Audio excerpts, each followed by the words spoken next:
Not too long ago, I released a video titled The Truth About the Movie Colors. You all seem to like that video, and you left a ton of good comments about your experiences when the movie Colors came out in 1988. I'm going to read some of your comments and we'll dive a bit deeper into it. The link to my full video, The Truth About Colors, can be found in the description. Now let's get to your comments. Let's see. Fat Snack says, after Colors dropped in St. Louis, literally the next day, shit started to change. You know, I've heard that so much, man. 1988 was a year. 1989 was also a year that just brought gangs all over the country. And this movie had a lot to do with it. When people outside of California, outside of Los Angeles specifically, were watching what was going on in Los Angeles, they were intrigued. The movie Colors was romanticized, and it made banging look fun. It made it look cool, not knowing that it was really going down in the city of Los Angeles at this time. But that's so crazy, man. He said St. Louis changed the next day. They were one of the first to gravitate or to grab on to West Coast culture. That is most definitely. I think Quick even said in his song Just Like Compton, right? One of his first stops was St. Louis. He went there expecting to see cow dookie and horse poop and all that, but he was seeing red and blue. So yeah, shout out to St. Louis. James Broomfield says, I was in the 4th grade when Colors came out. We didn't know shit about gangs till Colors came out. Gangs were just spreading across the West Coast and then throughout the country. Colors actually promoted gang culture throughout the country, in my opinion. Yeah, sadly, looking back in hindsight, obviously I thought it was really cool back when I was 9, 10, 11, 12, 13 watching the movie. But in hindsight, as a grown adult, Colors had a negative effect on the country, nay, the world. I would gather that thousands of people have lost their lives in various cities all over the country because in 1988, someone saw a movie called Colors and they decided to emulate it and they decided to bring it to their city. So I think the movie Colors, just like I think gangster rap, just like I think the dope game, is responsible for taking a lot of people's lives. Freddie Frog says, Colors should have had multiple parts like Fast and Furious. I think it would have got corny if there was a Colors Part 2, Colors Part 3. I mean, what are we talking here? You know, Pac-Man gets married in Part 3 and then what has baby Pac-Mans? Like, what are we talking? Miss Pac-Man? Nah, I think it was good. Some things are just meant to be left alone. You know, same with Menace to Society. I think Menace to Society is enough. We don't need Menace to Society 2, where Cousin Harold comes back from the dead and shoots up the guys who shot at Kane. Like, no, we don't need that. Let's just leave things the way they were. Let's see. Sean Frost says, I was a huge Ice-T fan. He turned me on to rap, so I only got interested in the movie because of it and now love it. Ice-T, the song Colors was the perfect song for that movie. Ice-T did a great job. He painted an amazing picture of what was going on in Los Angeles, and not only that, what was going on in this movie. Ronald McDonald 1977 says Bloods didn't get a lot of shine because Cats was sleeping on them and Crips was bigger. Bloods in the 80s was hard as but the Crips was deep and getting all the press time. Yeah, the Bloods in the back in the day, Parus, they were nothing to be messed with, and they were outnumbered 4-1, 5-1 at times back in the day. So a lot of people said, you know, if you were Paru, you were on the B side, you were a little more tougher. And this isn't taking anything away from the C side, but you had to be a little tougher because you were literally going, you know, your 1 to their 5, because the Bloods and the Parus were not that big back then. So yeah, that's sadly they didn't get a good look in the movie. In the movie Colors, it was more about the Seaside against 21st Street, which was the SA gang. So yeah, that was interesting. Let's see. Frequency 26 says, I'm from LA, but was visiting Phoenix to see my dad when Colors came out. I begged my dad to let me go see it in the movies, and he was like, no. They was shooting up movie theaters way in Arizona when it came out. Dude, that was happening in Arizona too? Wow. Yeah, there's a lot of famous stories of places right here in California. That's why I didn't get to watch it until it came out in video. I watched it in the courtesy of my own home because, you know, my mother would not let me go see this movie, and I begged my stepdad. He wouldn't let me go see it. It was not happening. I was not going to get to see this movie in theater, so I had to wait until it came out in the rental. You kids don't know what I'm talking about, like the Blockbusters, the Bob's videos or whatever. We would have a card, right? And we would go rent a video, and we could only keep it overnight. If we kept it longer, we'd have to pay like $2 a day or something like that. We always had to rewind it. You guys remember Be Kind Rewind, huh? Anybody in their 40s remember Be Kind Rewind? You had to rewind it every time you brought it back. But yeah, I was not able to watch it in the theater also because people were literally losing their lives. Crazy C 2008 says, yes, that was the white dude from Children of the Corn. So in the video, I mentioned that the redhead dude from the SA team 21st Street, the one who was always loaded, I was like, I think that's the guy from Children of the Corn. And yes, I was correct. And thank you for correcting me as well. That was the crazy dude from Children of the Corn. Was it Malachi? Man, Children of the Corn was a creepy ass movie. I gotta go watch Children of the Corn if you like horror movies. Let's see. Louis Lugga 9887 says, I remember buying it on the VHS when I was 15, and me and my friends would watch it. I'm from Chicago, and seeing gang life somewhere else was interesting to us. We would laugh about it. It was fun to watch at the time. Frog was my favorite character. R.I.P. to Frog, man. And in real life, he ended up passing away. I don't want to mess up his name, but he was a good actor. He was on a lot of TV shows and things like that, and he passed away shortly after Colors was made. But yeah, I could see how, to someone not living in Los Angeles, this movie could be funny. Like just seeing Frog dancing with his 2-1-up, and like seeing dude all doped out, and just seeing the multiple characters, seeing Damon Wayans rapping in the back of the van, saying Rocket gonna stop it and no one gonna stop it. This and I got to rock at night like the damn Sherm. I mean, yeah, I could see how someone in Chicago could see this movie as funny. We were watching it knowing that, yeah, this is what's really going down, minus the Hollywood aspect, right? There's so much Hollywood in that movie as well, and it's, like I said, romanticized, and a lot of members said that it doesn't paint a true representation, but the way it was filmed and just certain scenes, like, it felt like Los Angeles. But I can see how, to someone living in Chicago, where it was going down too, still is going down, how that could seem funny. Gangster Mo 310 says, fun fact, I'm really a black dude in a Mexican gang in real life. 80s baby, 90s raised me. I'm definitely blessed to have beat the odds. Still alive and free, living my best life today. Shout out to Gangsta Mo, man. And in the other video, in my original video, I mentioned that when I was younger, I was a dumb kid, obviously. You know, I thought this was cool, but I wanted to be the black guys in the Mexican gang. And that was only because I was living around a lot of Hispanics, you know, and I don't know, I thought Sylvester Looney Tunes was cool, and then they had the other black dude in 21st Street. So I kind of wanted to, you know, as a kid, I was like, oh, I want to be the black dude in the Mexican gang. But Gangsta Mo says he was that black dude in the Mexican gang. I definitely got to contact Gangsta Mo. I'd love to talk with him about his experience. Groove says, 21st and Elm, you was over there by the 20s and the Insanes, homie. Shout out to the Insanes. Yes, I was. I was living on 21st and Elm, 326 East 21st Street. And I got a chance to converse with this gentleman in the chat, and apparently he lived right down the street from me, and he knew some people that I knew. So I think that's really cool. Yep, I grew up on I lived on 21st and Elm for a large majority of my life as a youngster, and that was the home of the Insanes, and not too far was the 20s. And I remember it was popping. I was there in the 80s and going into into 1990, and I just remember it was popping. I remember seeing blue everywhere. I remember seeing graffiti everywhere. It's a different town now. It's different now. I mean, it's still popping where I was living. Do not get me wrong. It is still popping, but you know, it just seemed like it was way more turned up back in the 80s. Charles QX And I'm puffing a little J while I'm doing this, man. I'm reading your comments, puffing a little J. Comment down below if you're puffing something. I am puffing on. What am I puffing on?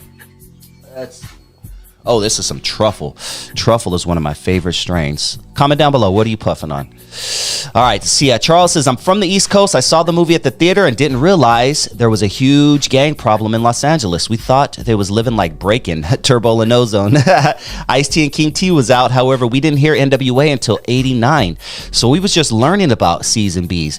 Funny shit, a couple of months after the movie came out, we had 2 blood sets from Inglewood moved to our town in my hood and almost got the whole hood to wear red. Almost 25 years later, others showed up and now there's B's and C sets in my hometown in Pennsylvania. There you go. They were trying to bring, he says right away there were red teams popping up in his city claiming Inglewood sets. How funny is that? That is too funny, dude. And he said he thought we were out here living like Turbo and Ozone. Yeah, it was not like Turbo and Ozone. There was sections, or there was a certain genre of folks that were dressing like Turbo and Ozone. But I can assure you that LA was more along the lines of what Colors was back then than Turbo and Ozone in Breakin'. How funny is that, man? He said they thought we were living like Turbo and Ozone. And that's the perception that a lot of people had about Los Angeles back in the 80s, even during 84, during the Olympics and things like that. You know, there was a time where the world saw LA as palm trees and bad blonde bitches, you know, and yeah, not the case, man. Well, that was the case in certain areas, but it was still going down in Los Angeles. Let's see. 7 Deep 7 Savage says the Batarang was literally just a tank with a square block on the end of where the cannon would be. And along with it was an entire SWAT team. It was wild as F. Yeah, I talked about the Batarang. Toddy T made a popular song called the Batarang, and it was a big old tank that they would bust into crack houses with. You know, these crack dealers, they were getting very elaborate, and they knew how to flush stuff down the toilet before the cops could come in and things like that. So, you know, the cops had to think, okay, what can we do? So they built this big old tank, and they would bust through the side of the crack house and tear shit up and just hop out and wreck shop. But that Batarang thing ended up going away pretty quickly because sometime the cops would run into the wrong house and some people lost their life, unfortunately. Let's see. God Science 78621 says Colors did the opposite for me. First, being from Brooklyn, I was scared as hell to go to Los Angeles. The movie didn't break down why blue was against red and where it all started. I didn't understand the gang culture until I met a real Crip from Compton when I moved to Miami in 2007. How ironic is that, huh? Then, of course, street gangs, Alex, and brothers like Kev Mack. Shout out to Alex Alonzo and Kev Mack. They are the originators, man. How can I forget? I always love to read. And a friend of mine's had Monster Cody's book. That book, I was like, yeah, I am not going to Cali. But by then, it started spreading. Yes. I have family. I have friends in other parts of the country. And there were times where they were telling me, dude, is it really going down like that in California? Like, what the heck is going on, man? Like, can you? And you know what? Because when they see the news, all they see, and they used to call us the Southland. I remember that was they would say the Southland. It just sounded like LA was just this one big gang territory, well, which it is. But if you think about it, you're sitting in Iowa, and the only news you hear from Los Angeles is these people in LA popping each other over someone wearing blue or someone wearing red. So I could see how the rest of the country could think, man, I am not going to LA. I mean, that's what I was thinking about Chicago, you know, until I visited Chicago a couple years ago, until I actually did my research and sat down and had common sense. And I was like, yeah, most of Chicago is not like that. Chicago, and 99% of Chicago is a very beautiful place. It's that 1%, unfortunately, of where shit is going down. And that's the place that I stayed away from when I was in Chicago, and I had a great time. Cisco Goldmill says, what Colors did for the younger kids in the early 80s that were exposed to it, the same happened to my 10-year-old butt once Menace to Society came out. Every one of the homies up in the elementary thought they were O-Dog. Y'all want a cheeseburger? We walked around saying that all day. Menace to Society was another one. Groundbreaking movie. And shit, Menace to Society came out, and the next day, everybody had braids like O-Dog. It was really, really funny in that sense. And something that's not so funny is O-Dog ended up teaching a generation of people not how to shoot a weapon properly. So, you know, when O-Dog came out at the end and he has his thing sideways and he's busting at the guys who are busting at him and Kane and Sharif and all them, and he's holding his thing sideways, which you're not supposed to hold it because, you know, bullets and things go way in other directions and stuff like that. But yeah, he taught a generation that it's cool to hold your thing sideways, and unfortunately that's why a lot of innocent people were hit. Let's see. Q the Goat says, I remember all that in Long Beach. My mom was actually affiliated with the Crips. I always had to wear blue going to school. Used to have to get on the floor and down in the tub a lot. Those were some wild times, I swear. Man, if you didn't grow up in the 80s and 90s, like, look, you guys think things are bad now. Trust me, it's getting back to where it was bad. Like, but it's nothing like the 80s and 90s. Nothing. Yes, it's bad. Don't get me wrong. It's really rough out there. It's bad. Dog. 80s and 90s, especially in Los Angeles County, it was a legit war zone. It was a legit war zone. You went to sleep with gunshots. You woke up to gunshots. Gunshots were your alarm clock. You know what I'm saying? And it was unfortunate, man. I mean, there was nothing to walk down the street, hit a corner, and just see a bunch of people in all blue hanging on the corner. 30, 40, 50 people hanging in all blue, drinking 40 ounces, smoking Sherm. Like, it was nothing. Now, due to gang injunctions and things like that, people, you know, more than 2 or 3 people aren't allowed to hang out and stuff. But, you know, man, back then it was nothing to hit a corner and just see 40, 50 people. And then you go to another corner 3 blocks down and it's a totally different set that's beefing with that set that's just 2 blocks away. It was really bad, man. And I'm if you survived the 80s and the 90s, even as a civilian, you're a special person. Let's see. Shout out to Leak. I'm gonna have Leak on my show very soon. He says, us on Banging on Wax redeemed the Bloods, made us look strong, and back then we were outnumbered and still stood strong against all odds. Shout out to Leak. He was an original provider to Banging on Wax, and he's gonna be on my show soon, very, very soon. And he was on the B team, and he said them on Banging on Wax, they redeemed the B side because, hey, like people have mentioned before, colors made the B team look weak.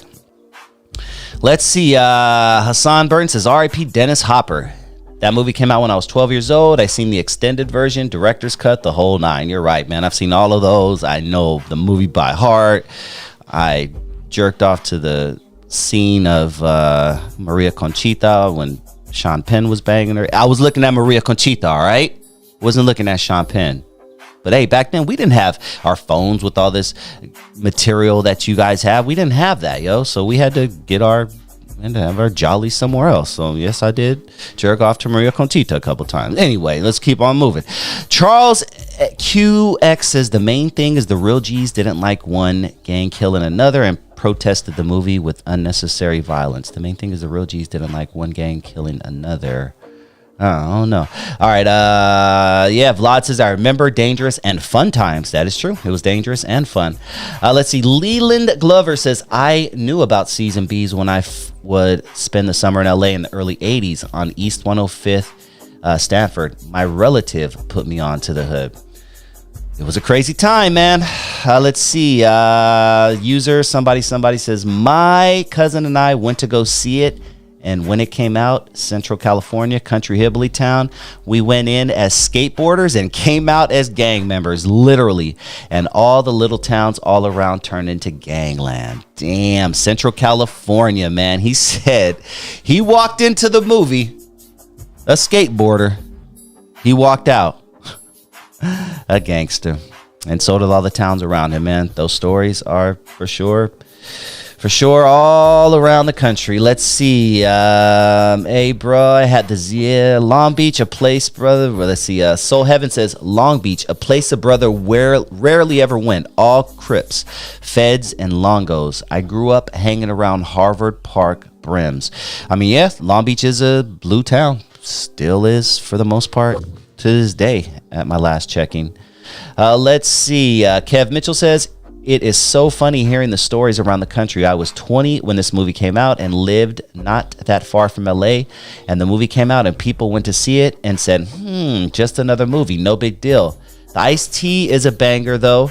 I really had no idea about the film Colors' impact on the entire country. I was that NWA was the game changer. NWA and Colors are just as responsible for spreading. I would definitely say that. Let's see. Terrence Muro says, I knew of someone selling syrup in the 80s here in Dago.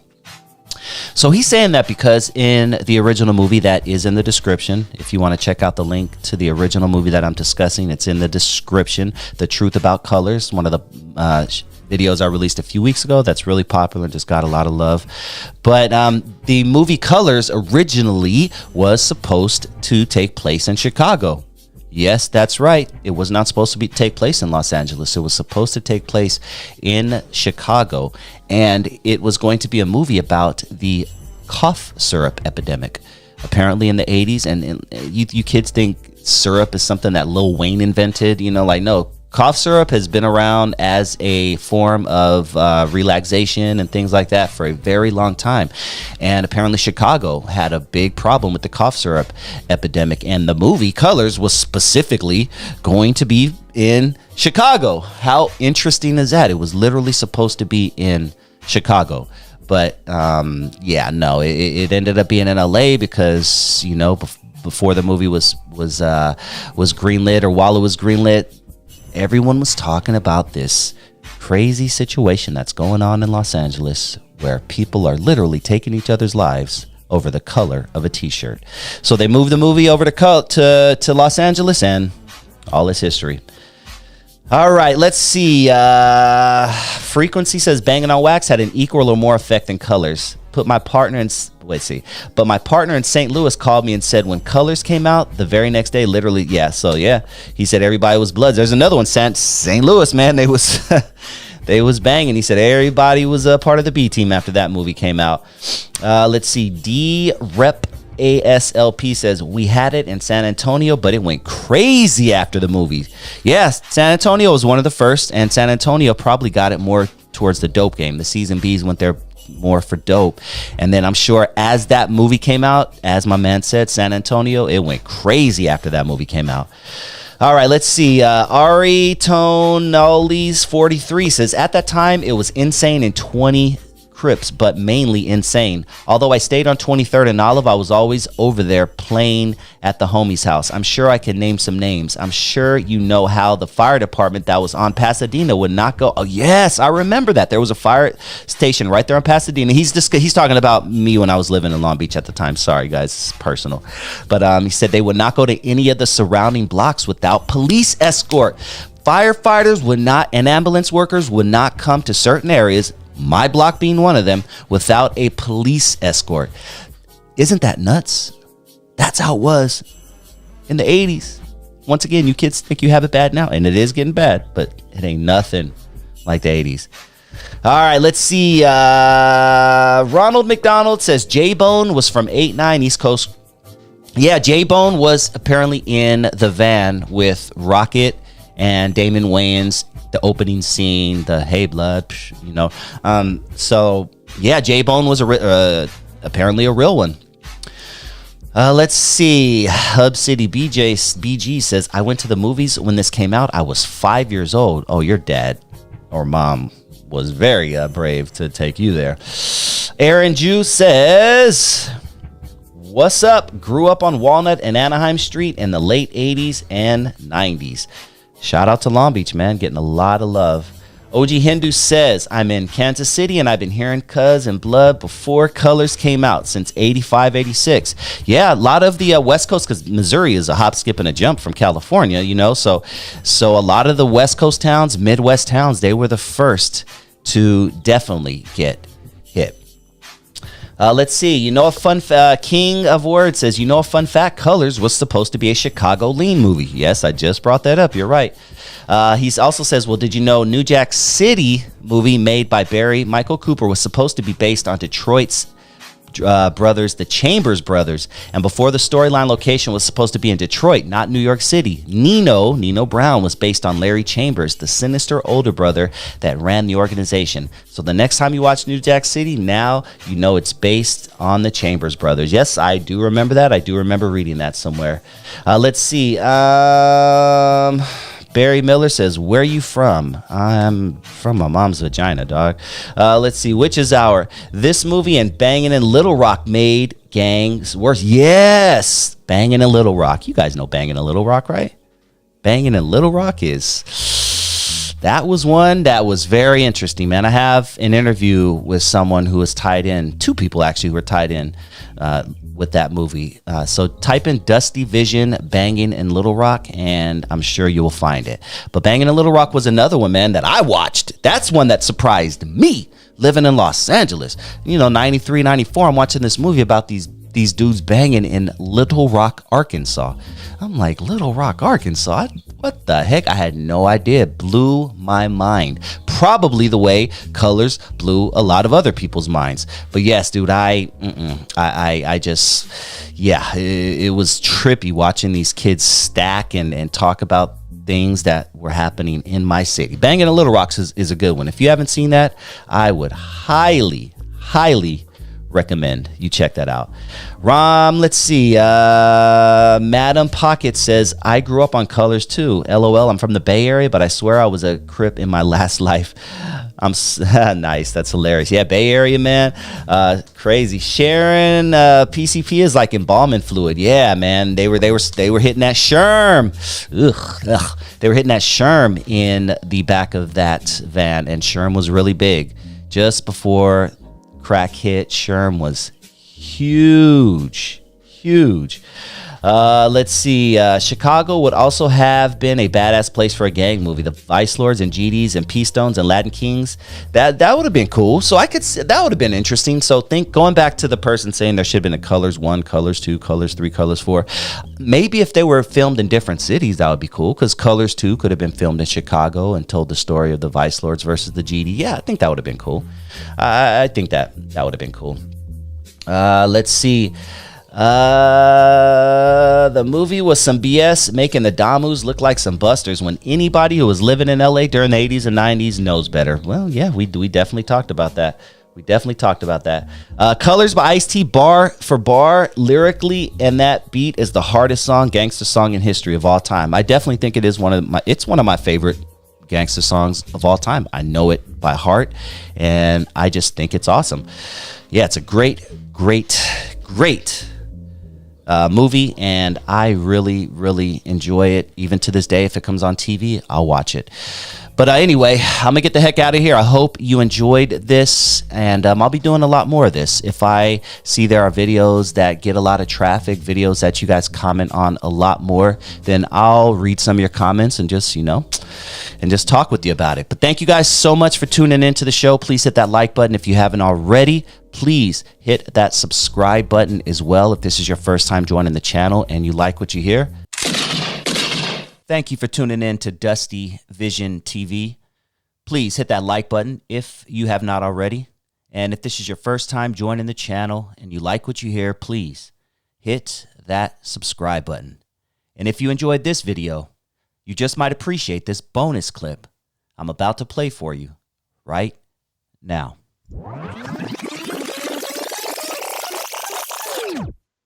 There was a shoe out called British Knights.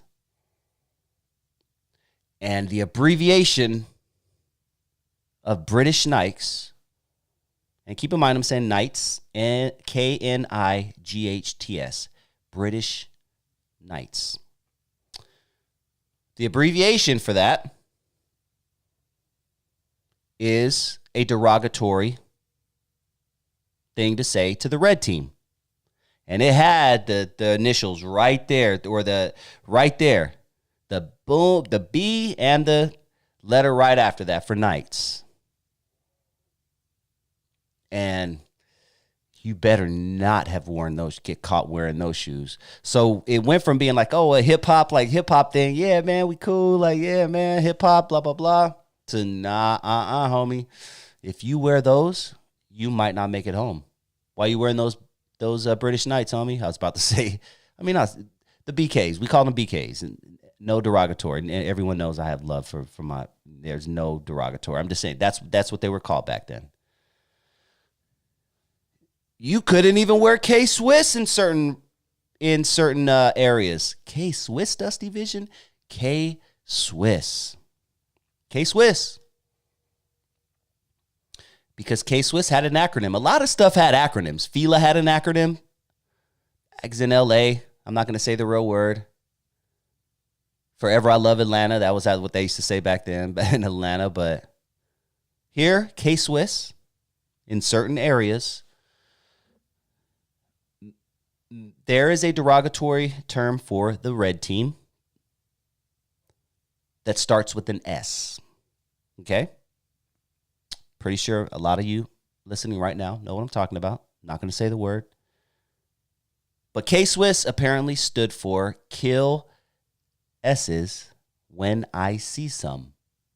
Kill S's When I See Some. Why you wearing those K-Swiss, homie? Damn, man, I just like the shoe. Can't wear them in L.A. And that even obviously carried over to today, to where I don't wear. I've never worn a baseball team hat other than the Dodgers. I wear the Dodgers all day. That's about it. To the best of my knowledge, there ain't a gang out there that the Dodgers is their. This isn't a Dodgers hat, but there ain't a gang out there that the Dodgers is their logo. So I think I'm good with Dodgers. But literally every hat in every sports hat, NFL, NHL, motherfucking NBA, and baseball, every single team is associated with a gang in Los Angeles. Can't wear an Astros hat in certain areas. Can't wear a New York Yankees hat in certain areas. And that's just a lot because I travel. I go places. I don't want somebody to think I'm from somewhere when I'm really not. Or I don't want somebody to think they're making some point by, making me strip. And take off your hat, homie. Take off your hat. I'm sorry. I'll take my shit off. I'll throw that motherfucker away. I'm not a big New York Yankees or a Astros fan anyway. Or a Reds hat. Phillies. That was a big one back in the day. I don't know and a lot of these are from the 90s also. So, the Phillies was big back in the day. Don't even think about being caught with the Phillies hat. In Long Beach, it was all about the Steelers, the Raiders. Raiders have always kind of been across the board a gang attire. I wonder how the Raiders feel about that. I wonder how they felt about that. They should do a documentary about that. That would be a very interesting documentary. I think I'm going to look into that and see if I could do something like how the Raiders became gang attire. Like that's Raider gear, home. Like that's what we know about the Raiders. And even with blacks. Raider Nation, homie. It's just I gotta look into that. Irony is the Raiders suck every single year, and that just sucks because I'm a Raider fan, and we suck, bro. The Raiders suck. But yeah, man, do you remember those days, guys? The Jordans, the starter jackets, the the British Knights. You couldn't wear that stuff. And not only that, people were robbing you for Jordans. And it was mainly people of color robbing other people of color, right? Let's keep it real. It was mainly people of color robbing other people of color. Let's keep it real. But you know what's crazy to me is you don't see other races do that. You don't see other groups of people do that. You don't see white people robbing each other for Vans. Hey man, give me your checkered Vans, bro. Come off those. White people ain't robbing each other for Izod shirts. Shit. Getting Titleist hats. White people ain't robbing each other for Crocs. Man, come off those Crocs. By the way, I love those pins. We're the only one that does that to each other. We're the only one that does that to each other. Think about that for a second. Why is that, huh? No other group does that. We're our biggest enemy, man. We're our biggest enemy. What do you think? Comment down below. Am I tripping on that when I say we're our biggest enemy? Please hit that like button if you haven't already. And if this is your first time joining the channel and you like what you hear, please hit that subscribe button. Now, this is the gang era, right? So this is the outlaw era. This is what we call the cut sleeves, right? They're flying cut sleeves. And this is, the Savage Skulls, the Savage Nomads, the Black Spades, the Chingalings. These are the gangs. The majority of the gangs in the Bronx, in the South Bronx, were Puerto Ricans. But, some of the biggest gangs were the Black Spades, who had Puerto Ricans in the Black Spades. But you also had the Savage Skulls, and you had the Savage Nomads. Now, the Savage Nomads, the leader, the president of the Savage Nomads, was a black man, right? Well, a black kid. He was really Trinidadian. He was from Trinidad, but he considered himself black. But everybody under him, the Savage Nomads, were known as a Puerto Rican gang, right? And he rocked with Puerto Ricans. But the sister gang to the Nomads were the Savage Skulls, and that was led by a Puerto Rican brother named Blackie. Now, Blackie was the president of the Skulls. So let's say Blackie might have went, he had to go away. He went to prison or whatever would happen. His next in command was somebody named Hollywood. Hollywood was African American. So this is what I'm saying. Even within the gangs, now, were there times where the Spanish gangs had to fight with the black gang? Yeah. Were there times where the Spanish gangs fought with the Spanish gangs? Yeah. Were there times where the black gangs fought against the other black gangs? Yeah. Were there times where the Spanish and black gangs got together to fight against other Spanish and black gangs? Yes. See, so it was not this racial thing so much as it was territorial. But again, with some people, it was racial. But the majority, and anybody that knows New York City, anybody that knows the Bronx, and anybody that knows the South Bronx would definitely be able to testify.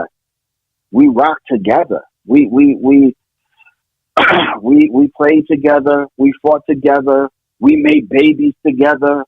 I mean, it was, how many, African Americans were dating, Puerto Rican girls and making children with them, and then they're raised up, and it was like that. Now, here's what I would say.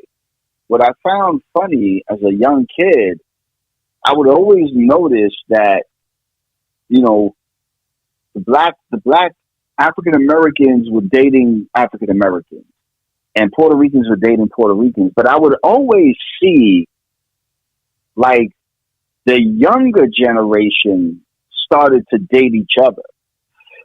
But it was always done on the low because of the parents. So if I were to say anything, I would say the parents were more likely to be like, that's not, like, stay away from that. That's not our kind. Like that. Sadly, that still happens today. But the kids all get along. But the a lot of parents are still stuck in their ways. But remember what I said. My mom's best friend was African American. So it wasn't across the board. It was certain families that, but, nah, man, people who say this, and I see the comments where they say, I'm from the Bronx and I was there in the 60s. And I don't know who these people are, right? Anybody could get up in these comments and pretend to be anybody they want. We don't know who they are. They very well might have seen that. Now, if you're talking about Harlem, let me tell you a quick story. Please. My sister's African American. My sister, my mother married her father. Her father's African American from Harlem. I remember my sister. Her name is Nadine. Nadine came over and she said, "We're gonna go spend the weekend at my father's house." I said, "Cool, let's go." I'm a little kid. We get on the train, we go, we travel. I remember getting out of the train station and walking. And I started to look around because the only people I saw were African Americans, were Black Americans.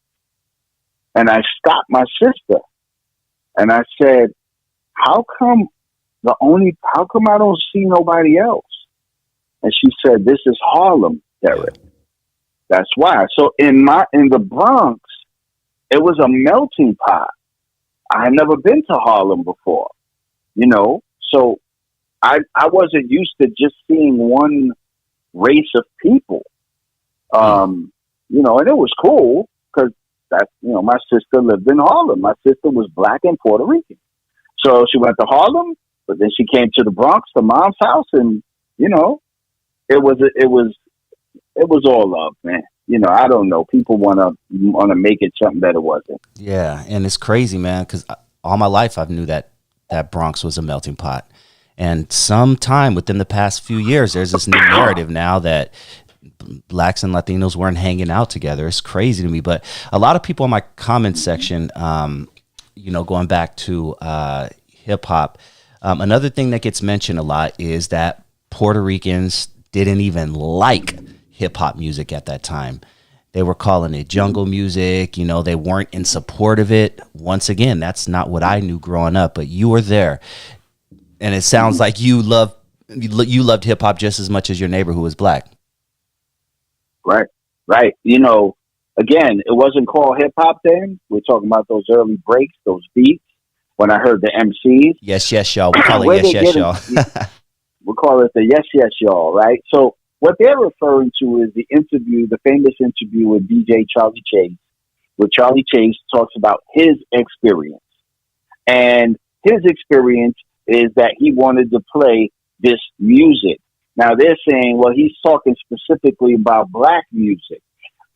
Could be, but he's also talking specifically about the breaks, because he mentioned, I saw them playing these breaks, these sections of the record. I want to do that.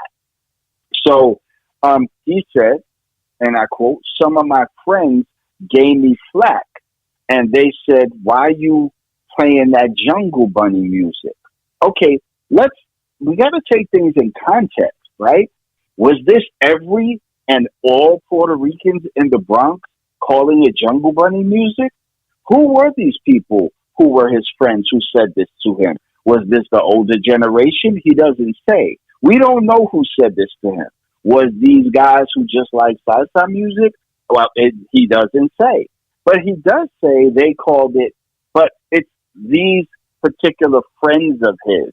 And it might have been, if I'm not mistaken, I'm paraphrasing, he might have even said like some people in his family, right? But that's not universal, right? So they want to make it universal. Y'all called it Jungle Bunny music.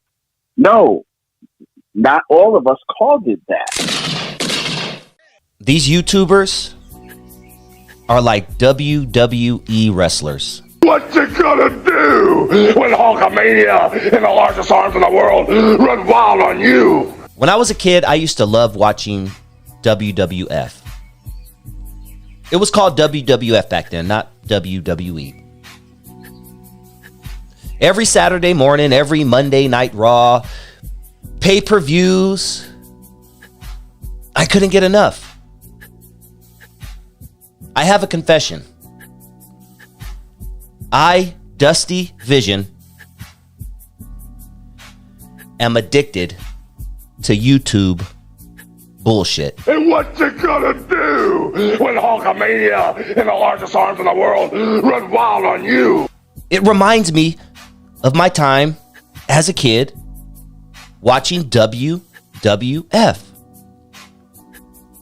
Today, I spent several hours catching up on all the nonsense that has been going on at No Jumper. And I honestly feel like I've lost several brain cells. Like, I literally feel dumber after consuming that much bullshit for 3 hours straight. But I did it. I consume at least an hour a day of Clubhouse bullshit. I just listen to people argue back and forth on Clubhouse. Hey, don't judge me. No, I'm not the only one. I just have the balls to admit it. Somebody's watching this shit because it's getting thousands and hundreds of thousands of views. I'm just letting you know. I, Dusty Vision, am addicted to the YouTube bullshit. What you gonna do when Hulkamania and the largest arms in the world run wild on you? I've been wrapped up in the China Mac versus Charleston White saga this past week. That's right. I, my people, am no better than you.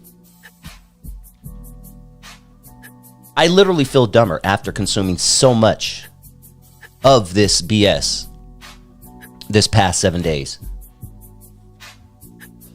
But that's exactly how I felt when I would watch WWF back in the day.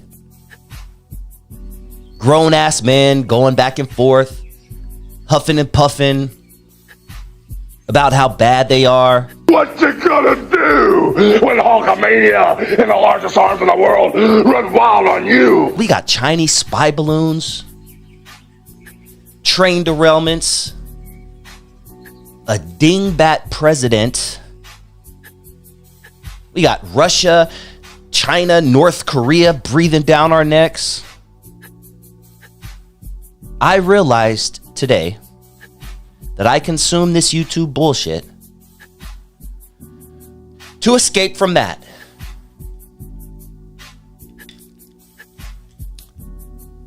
YouTube beef is my absolute favorite. When two YouTubers are beefing, talking trash to each other like Hulk Hogan did to Ultimate Warrior just before WrestleMania 6. What you gonna do when Hulkamania and the largest arms in the world run wild on you? I love when two YouTubers are beefing, especially when they live in the same city. Talking about, let's catch that fade. They live in the same city, yet they never link up to catch that fade. What you gonna do when Hulkamania and the largest arms in the world run wild on you? I, Dusty Vision, am addicted to YouTube bullshit. Reaction videos. I never in my life thought I'd be watching a reaction video. But here I am, a grown-ass man, watching a reaction video. Speaking of beefs and acting an ass to get views, as I'm watching this, as I'm consuming this, as I'm watching this and consuming it, it is reminding me of everything that I promised to never do with my content. Yes, I consume it. I enjoy watching it, but I would never do 90% of the stuff that I see done on YouTube to get a view. What you gonna do when Hulkamania and the largest arms in the world run wild on you? I can't do it. I know what it's like. I could get 100,000. I could have 100,000 subscribers right now, guys. It's easy to do that. I know it sounds hard, but it's easy to do that. If you act an ass, if you are willing to, for no better term, sell your soul You can get 100,000 subscribers. It's easy. Pick beefs with people. Act an ass. Do reaction type videos. Like the only person who should be doing reaction videos is Milk74. Shout out to Milk74. I fuck with that guy. You know what I like about Milk74? I like how he gets under a lot of people's skin. Milk's the only one who should be doing reaction videos. All you other people, just please stop it. Just knock it off. Shout out to Milk74. I had Milk74 on my show a long time ago. Before the pandemic, I had Milk74 on my show, or it was during the pandemic. It was definitely around 2020. And I think I remember him having about 10,000 subscribers at that time. Now look at Milk, man. He's at 100,000 subscribers. Shout out to him, dude. The Clubhouse. I can't believe I never thought I'd find myself listening to grown-ass men. And that's the crazy part. That's the part that is so crazy to me is a lot of the people who are arguing and who are trending and who are at the top of the list when it comes to YouTube bullshit, they're like in their 40s and 50s. Like they're old. What you gonna do when Hulkamania and the largest arms in the world run wild on you? I would expect this from a 17, 18-year-old, 19-year-old. But we have grown-ass men, 45, 47, 48, going back and forth with each other. Hassan Campbell's another one. I still tune in to his bullshit. And I'm sorry, it's bullshit. When Hassan Campbell first came out, I supported Hassan Campbell. You can look at my videos from 5, 6, 7 years ago. 5 years ago, whatever the case may be. And I was supporting the dude when he was fighting for what happened to him. Apparently, allegedly, Africa Bambaataa did something bad to him when he was underage. And I was all for like him in that fight. But then he started getting weird and cussing out ladies who worked at Burger King and calling police on fake guns and like going out with guys named Derek and doing weird stuff. Like it really turned into something else. But you know what? I can't stop watching Hassan Campbell. I give Hassan Campbell at least an hour of my time a week. And look, when you get older, like to give somebody an hour of your time, that's like to give somebody your time, that is, you can't take that back. But here I am, subscribe to Hassan Campbell. And if a video sounds interesting to me, I click on it. And you know what? He's spitting bullshit. Like he's literally, when I'm done listening to Hassan Campbell, for more than 30 minutes, I literally feel like my brain is fried. I try to keep up, but then he loses me. But that's another one I give him my... I'm guilty, guys, is all I'm saying. I'm coming out and saying I, Dusty Vision, am addicted to the bullshit. I talk about it all the time on my show. I make fun of it. But you know what, goddammit? I am secretly watching this. It's like a needle that you can't stop shoving into your arm. You try hard. You know that heroin is bad for you. But you can't stop. You know listening to all that bullshit on YouTube does something to your brain. You could be watching the Science Channel, or you could be learning about history, your black history, you could be doing other things. But here we are, and I am including myself in that, putting that needle to our arm and feeling that sweet, sweet rush. Watching Munchie B get drunk on camera was cringing. It was very uneasy to watch. Uneasy, but very entertaining. You don't use a towel to bathe, right or wrong. And then you said, I said, damn, you use it. No, I just let the black bar. What are you talking about, Munchie? No Jumper is my new Jerry Springer. I'm hooked. I'm hooked on the BS. Y'all remember Jerry Springer, right? Every night, Jerry would bring out someone who would end up making an ass out of themselves. It was at a time the most entertaining thing on TV. And at one point, Jerry Springer had better ratings than Oprah. America wanted the BS. No Jumper is my new Jerry. I need my fix daily. I don't watch No Jumper for the 3-hour lives. I don't watch No Jumper for the music shows that they play. I watch No Jumper for the dumb shit. I needs the dumb shit. The dumber, the better. And with this current cast of No Jumper hosts, I'm getting my fill. Pause. The topic at hand is why you keep getting so drunk on the podcast and holding the podcast back. Did you hear when I read like 24 donations for people that were complaining about you being so drunk? It's not a fringe opinion. I'm not sure. We all believe in you as a podcaster. We all think you have a potential. But as long as you keep showing up drunk, it's like this thing you're doing right here. This is what's holding you back. You saying, hey, yo, hold up. Every host over there, not everyone, but maybe everyone over there seems to be on something. Whether it's uppers, downers, in-betweeners, these motherfuckers are always under the influence of something. And it makes for entertaining times. Munchie B, rapper from Inglewood, part of the B team, is a good podcaster. I enjoy some of his content.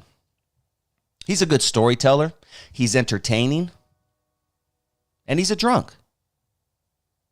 I'm not talking shit about him. Just calling it how I see it. Munchie B is a drunk. He's an alcoholic.